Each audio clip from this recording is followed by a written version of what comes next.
आज हमारे बीच में RAS टॉपर 2018 मुक्ता राव जी ढाका श्रीमाधपुर विनायक क्लासेज में हम सबके बीच पहुंचे हैं। तो निश्चित तौर पे मैं सबसे पहले तो विनायक क्लासेज परिवार की ओर से इनका बहुत बहुत यहाँ स्वागत करूंगा। बहुत बहुत मैडम आपको बधाई, शुभकामनाएं। Thank you sir, thank you so much for having me here. मेरा आपसे पूछना है, प्रतियोगी परीक्षाओं में लड़कियां होती हैं, लड़कियां अपना जो करियर शादी से पहले समझती हैं, शादी के बाद में वो अपने सारे रास्ते बंद कर लेती हैं और यूँ समझते हैं कि ससुराल में मेरा करियर नहीं बन सकता, ससुराल में मैं कोई प्रतियोगी परीक्षा यहाँ से कंप्लीट नहीं कर सकती। तो इसको आप किस रूप में देखते हो? मैं सर इसको सिर्फ एक मेंटल स्टिग्मा के रूप में देखती हूँ। ट्रूली स्पीकिंग, शादी के बाद में मुझे लगता है कि आपके पास तो दो फैमिली है सपोर्ट करने के लिए। अपने खुद के पेरेंट्स और पेरेंट इन लॉज दोनों का सहयोग आपको मिलेगा। दी ओनली थिंग इज़ कि आपको मेहनत का जज्बा दिखाना होगा। दूसरा, जो पेरेंट्स हैं उनको भी समझना होगा कि यदि उनकी बहू पढ़ लिख करके अच्छी जॉब पाती है तो फैमिली का स्टेटस, फैमिली की ग्रोथ होगी। तो ऑल पेरेंट्स, जितने भी पेरेंट्स मुझे सुन रहे हैं, माँ बाप सुन रहे हैं या सास ससुर सुन रहे हैं, प्लीज़ इक्वल अपॉर्चुनिटी यानी बराबर का मौका अपनी बहुओं को भी दीजिए और थोड़ा सा सहयोग, थोड़ा हाथ आप बढ़ाएं, थोड़ा बहू हाथ बढ़ाए, दोनों मिलकर के बात करेंगे तो मेरे ख्याल से बहुत अच्छा सहयोग हो सकता है। बेटियों, प्लीज़ अपने आप को कंस्ट्रेन मत कीजिए। शादी अपने आप में एक बहुत बड़ा चेंज है, लेकिन इसको एक सिर्फ पॉजिटिव चेंज की तरह सोचिए। मैम, मेरा नेक्स्ट आपसे सवाल है, कोविड काल में काफ़ी प्रतियोगी परीक्षाओं को लेकर के स्टूडेंट्स में जो अनिश्चितता बनी हुई है, एग्ज़ाम होगी नहीं होगी, कब होगी, या जिनकी पहले अच्छी परफेक्ट तैयारी थी वो लूज होती चली गई है, तो वो दोबारा से कैसे स्ट्रगल करें, कैसे स्टैंड करें, इसके बारे में आप बेस्ट रूप से अच्छे से बताएं। सर, कोविड ने सभी को परेशान किया है, सभी वर्गों को परेशान किया है। छात्र वर्ग थोड़ा ज़्यादा इसलिए परेशान है कि उनका कॉलेज जाना छूट गया। कैंडिडेट्स के लिए इतना है कि उनकी तैयारी चल रही थी, उसमें थोड़ा सा पॉज आ गया है। लेकिन मैं सबको एक मैसेज देना चाहती हूँ कि ये परेशानी आपके लिए नहीं, आपके साथ सारे सहपाठियों के लिए है। पूरा विश्व ने इस परेशानी को झेला है। थैंक गॉड हम एक ऐसे स्टेट में है जहाँ कोविड काफ़ी कंट्रोल स्थिति में है। तो प्लीज़ इस बात को पॉजिटिव साइड में देखिए। अगेन, सक्सेस का एक ही मंत्र है कि आप पॉजिटिव देखते हैं। दूसरी बात ये कि अपनी तैयारी को दोबारा से चालू कीजिए। आप देखिए कि यदि आप नेगेटिविटी में आकर के अपनी तैयारी को ढीला कर दिया है तो आपके साथ के कैंडिडेट्स पढ़ रहे हैं। कंपटीशन में आपको ये नहीं है कि आपको फिक्स मार्क्स लेके आने हैं। कंपटीशन में ये है कि आपको औरों से अच्छे परफॉर्म करना है, उन नंबर ऑफ वैकेंसीज के हिसाब से टॉप परफॉर्मर रहना है। अगर और अच्छी तैयारी आगे बढ़ जाएंगे तो आप पीछे रह जाएंगे। तो प्लीज़ तैयारी को कंसिस्टेंटली जारी रखिए, मेहनत कीजिए।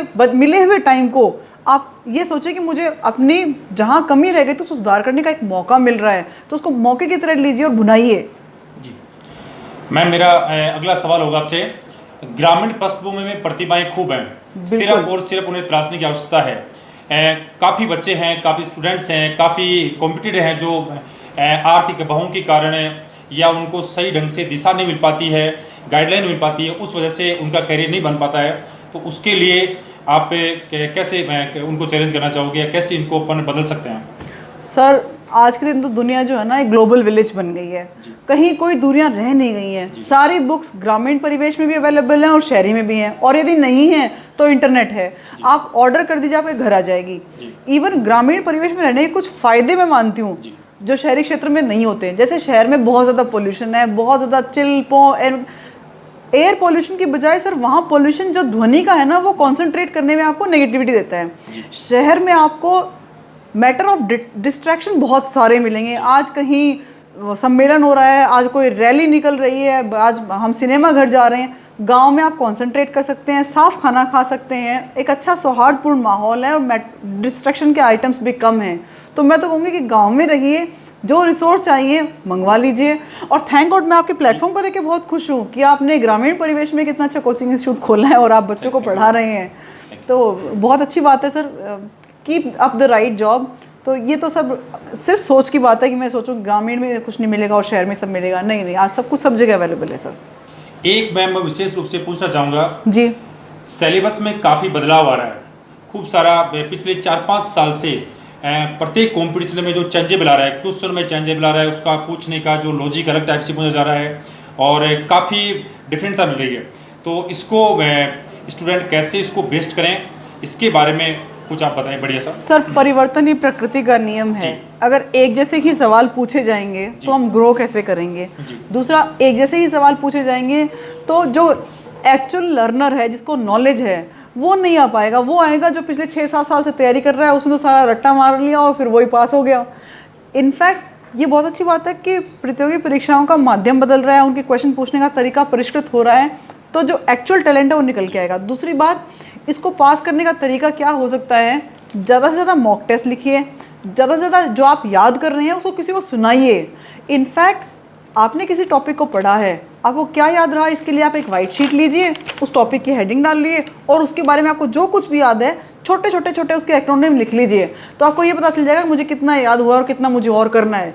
तो फिर दोबारा आप इस पेपर पे जो लिखा है उसको मत पढ़िए, जो बच गया सिर्फ उसने को ही पढ़िए और उसी को रिवाइज कीजिए। यानी हर बार आपकी तैयारी में आप खुद देखेंगे कि नया नया परिष्करण हो रहा है। पुराना वाला मत पढ़िए, जो आपको याद है उसको दोबारा पढ़ेंगे, सिर्फ टाइम वेस्ट कर रहे हैं। जो बच गया सिर्फ उसको रिवाइज कीजिए और अपनी तैयारी को बार बार में जांचिए, परखिए आपने कितना याद है, कितनी स्पीड से आप कर पा रहे हो, टाइम पे टेस्ट कर पा रहे हो कि नहीं। सर मैं एक बात बीच में बताना चाहूँगी, ऐसी प्रतियोगी परीक्षाओं में मैंने देखा है कुछ स्टूडेंट्स ना पढ़ लेते हैं, मॉक टेस्ट भी लिख लेते हैं, लेकिन वो OMR शीट को भरते वक्त गलती कर देते हैं। फॉर इंस्टेंस क्वेश्चन नंबर 26 से उनको स्टार्ट करना है, तो अगर 26 के स्थान पर वो 27 वाले से गोला काला करना शुरू किया, यानी क्वेश्चन नंबर 26 का आंसर उन्होंने 27 में प्लेस किया, तो 28 वाला उसके नेक्स्ट करते हो गलती जो कास्केडिंग इफेक्ट लेकर के आती है। तो मैं यहाँ इस प्लेटफॉर्म पे एक और बात कहना चाहती हूँ कि बिल्कुल आपकी तैयारी अच्छी है, नॉलेज अच्छी है, आपने मॉक टेस्ट भी लिया, लेकिन अगर आपने OMR नहीं भरने की प्रैक्टिस की है तो भी ब्लंडर हो सकता है। तो यानी तैयारी के दौरान आप वो सारे के सारे डायमेंशन सोचिए जहाँ गलतियाँ हो सकती हैं, उनको अभी सुधार कर लीजिए बाद में पछताने की बजाय। एक बार मेरा सवाल रहेगा जी, जिन RPSC से संबंधित UPSC परीक्षाओं से संबंधित जो इंटरव्यू होता है, इंटरव्यू में ग्रामीण परिवेश को काफ़ी झिझक होती है, तो इसको वो कैसे ठीक कर सकते हैं, इसके बारे में विशेष तौर पे लड़कियां ज़्यादा डरती हैं, वो चुनौती मानती हैं, क्या होगा, एक प्रकार से उनमें कंपन सा होने लगता है, तो उसको आप कैसे बता सकते हैं, ठीक कर सकते हैं? सिर्फ एक बात कहूँगी, यूट्यूब पे वीडियोस देखिए 2018 वाली परीक्षा में पास हुई हुई कैंडिडेट्स के, जो चाहे वो बॉयज़ हैं चाहे वो गर्ल्स हैं, मोनिका सामोर मैम हैं, एकदम एब्सोल्यूट बैकग्राउंड से आते हैं, जो ग्रामीण परिवेश है, और उनकी जो पर्सनैलिटी है एकदम नेचुरल दिखता है जैसे कि टैलेंट कूट कूट के भरा है और उसको उन्होंने किस प्रकार से वहाँ इस्तेमाल किया है। ऐसे बहुत सारे लोग हैं, इवन एक आशा मैम हैं जो कि जोधपुर में हैं और वो म्यूनसिपालिटी में सफाई का काम करने का काम करते थे और वो RAS में सेलेक्ट हुए हैं। तो मेरे कहने का मतलब है आपका बैकग्राउंड क्या है, इससे संबंधित आपको बिल्कुल घबराने की ज़रूरत नहीं है। क्वेश्चन जिस बैकग्राउंड से आप बिलोंग करते हो उसी से संबंधित पूछे जाते हैं। इंटरव्यू में सवाल वो होंगे जो आपकी पर्सनैलिटी को निखार के लाएंगे। आप कितने भी रिच फैमिली से हो, कितनी भी पुअर फैमिली से हो, आपने कितना भी अच्छी एजुकेशन डॉक्टरेट प्राप्त की हो, और चाहे आप सिर्फ ग्रेजुएट हो, असेसर के सामने आप बिल्कुल नॉर्मल हैं। वो आपसे वैसे ही सवाल पूछेंगे जैसे कि वो किसी भी अन्य कैंडिडेट से पूछ रहे हैं। आपसे सामाजिक समस्याएं, उनके आप क्या समाधान सोचते हैं, राज्य की प्रगति के लिए आपके हिसाब से क्या नए कदम उठाए जाने चाहिए। यदि आप एक महिला हैं तो आप क्या सोचते हैं महिलाओं के सामने, कामकाजी महिलाओं के सामने क्या चुनौतियां हैं, छोटे बच्चियों के सामने क्या चुनौतियां हैं, इनको एड्रेस करने के लिए सरकार कौन कौन सी स्कीम्स लेकर के आई है। तो मेरे ख्याल से ऐसे सवालों के उत्तर देने के लिए तो जो परिवेश है उसका कोई मतलब ही नहीं है।